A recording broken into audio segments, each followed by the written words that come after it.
Facebook থেকে চেতনার চৈতন্য সংগৃহীত। এখানে একটি প্রশ্ন তুলে ধরা হচ্ছে, যেমন অনেকে প্রশ্ন করেন যে জপ কিভাবে করব, বাসি কাপড়ে করব না কাপড় বদলে করব, বিছানায় বসে করব নাকি আসনে বসে করব, চান করে করব নাকি চান না করে যদি করি তবে কি কোনো দোষ হবে, ইত্যাদি ইত্যাদি প্রশ্ন।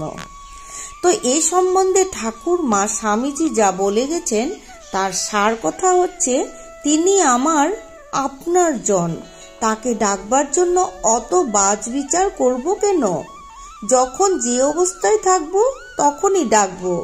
ছেলে যে মাকে ডাকে সে কি নিয়ম মেনে ডাকে?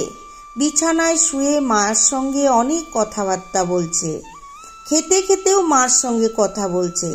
তা না হলে এরকম যদি করে যে মার সঙ্গে কথা বলবো তার আগে কাপড়টা পাল্টে নেই, গায়ে গঙ্গার জল ছিটিয়ে আসনে গিয়ে বসি, তারপর কথা বলবো, তাহলে তো লোকে নিশ্চয়ই বলবে পাগল। এও ঠিক তাই, তিনি আমার সত্যিকারের মা।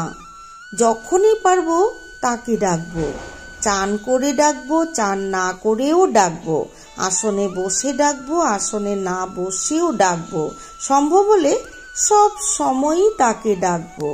স্বামী লোকেশ্বরানন্দজি মহারাজ। জয় ঠাকুর, জয় মা, জয় স্বামীজির জয়।